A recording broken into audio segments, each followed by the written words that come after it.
Hey there, YouTube. Mama B here. It is time we all vote black. Hey YouTube, Mama B here. Welcome to my channel, Non-Polarity. I am so happy you're here. You are valuable. Thank you for stopping by. So I got some great feedback from Brad Woodard and Snapper S. Brad Woodard, have you heard of the red-black game? Yes, I have, actually. Thinking back, this game is typically done for group training exercise, working together. You know, it's one of those, but it reveals some aspects about competition. So the red-black game, I encountered it. It was 3rd or 4th grade. Around the same time I met Miss Elizabeth. I met her out in the playground. She was a homeless lady I would talk to, and I could tell you a story about her sometime. But anyway, so the game itself, the red-black game, the objective is to accumulate the maximum number of positive points. Simply put, to accumulate the maximum number of positive points. That's it. Now, how do you get those points? There's a number of rounds. You have Team A and Team B. Okay, kind of similar. You think about, you know, big political parties, Republicans, Democrats. So to get the points each round, you're going to pick red or black, or black and black, red and red. If Team A picks black and if Team B picks black, so they both pick black, both teams get a point. If Team A plays black and Team B plays red, Team A loses a point and Team B gains a point. The reverse is true. If Team A plays red and Team B plays black, then A gains a point and B loses a point. But if both teams play red, both teams lose a point. So if you listen, what is the goal of the game? Really think about it. What's the goal of the game?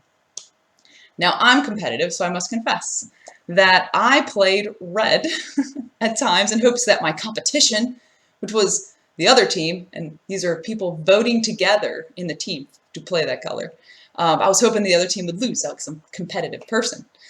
But what's the damage? What's the damage of competing and voting red to try to get the other team to lose points? Well, with polarity, and we have polarity in this country, which it's not necessarily, polarity in and of itself isn't a bad thing. It's not a bad thing to have two opposing views. That's fine.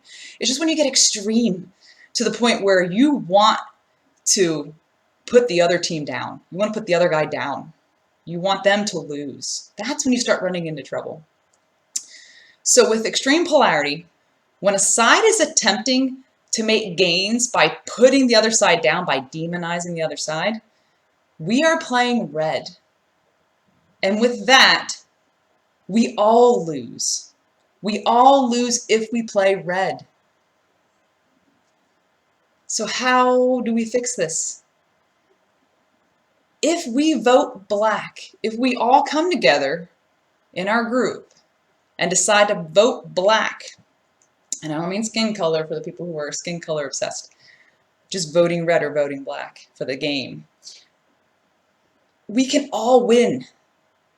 And if you really think about the objective of that game, it never says there's a winner. It never says one team has to win.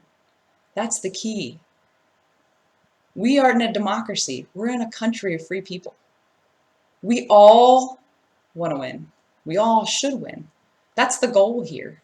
And we can do this. It's time to come to center to save ourselves and protect our democracy. So how are we going to do that? Well, something to think about is, and Snapper S touched upon this, the individual in the group. This is huge.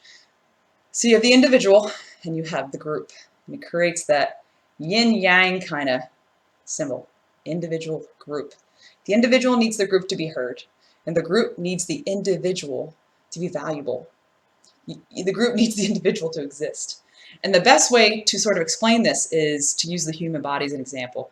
I studied biomechanics, and so I often think of things relative to nature and politics and observing social behavior. I tend to think to the body. And if you think about it, you have the individual, and then you have society or community. It's a lot like the human body. The individual is the cell. Our bodies are made of so many tiny little cells that work together as a community. And as a community, it is this symphony of cellular cooperation. And what can that symphony of cooperation do? It can walk, it can sing, it can dance, it can make music, it can make art. It's amazing what our bodies can do when all of our cells cooperate. Now, what happens when our cells don't cooperate? Best example pops into my mind is cancer. A cancer cell is very much simply a cell that decides, meh, I'm not going to follow the rules. I'm going to follow my own. I'm going to reproduce uncontrollably. Just do what I want to do. It creates a tumor. It imposes itself on different systems, and those systems, they end up shutting down. So that cancer is not helping by doing its own thing and not considering the other cells, not working together. So what we end up doing is we try to remove the tumor if we can, without having to do full flood to the body, but sometimes we have to do that too when it gets really far, and you have to do the radiation therapy, and that's really hard on the body. That's when it's really gotten far, So instead of having to put the full body under radiation therapy, let's try to get to that tumor before it gets any worse. What do we do with that tumor? We take it out. So if you think about it, in our society, who are our tumors? Our tumors are the people who don't follow the laws. Those are our criminals. They're also corrupt leaders, like representatives in both the Democratic and Republican Party, and you could do Libertarian, Independent, Green. There could be some corrupt people in all the parties. It's possible.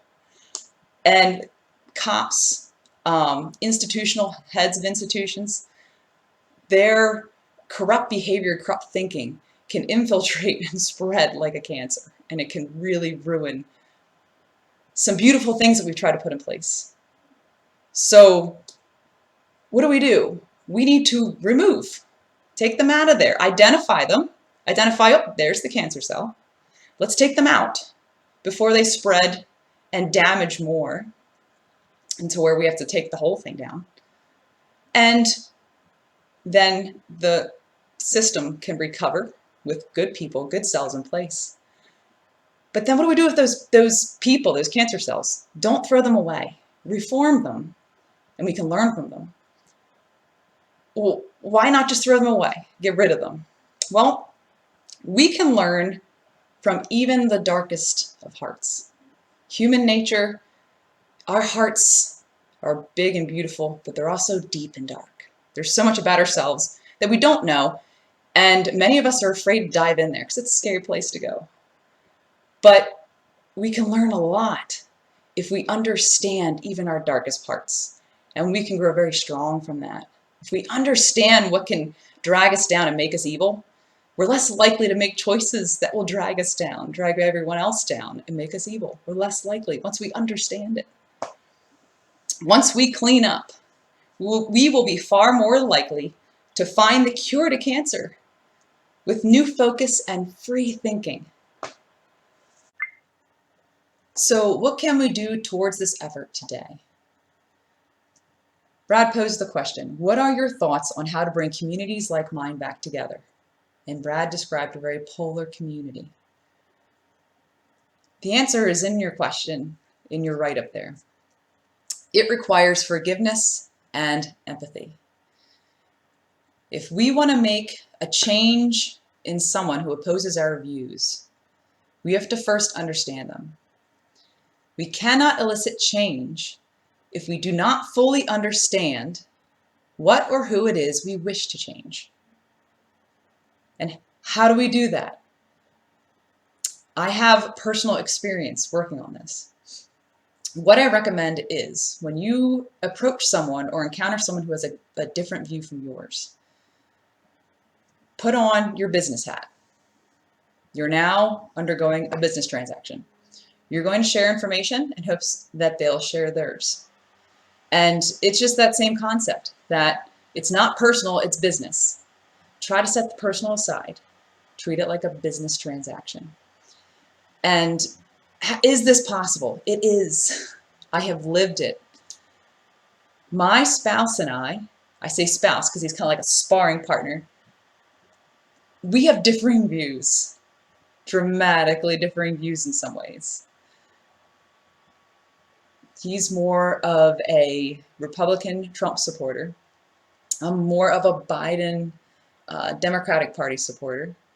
And we have places in between where we agree.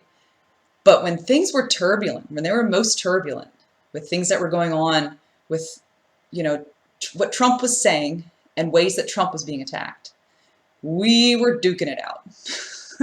And I don't mean that physically. I mean that intellectually.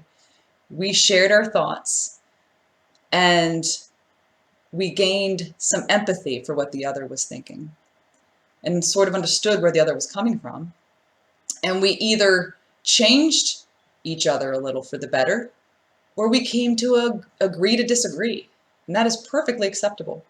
We are all different people coming from different life experiences that have formed a different perspective. It is unrealistic to think that everyone will will agree 100% of the time. It's unrealistic because everyone is so different.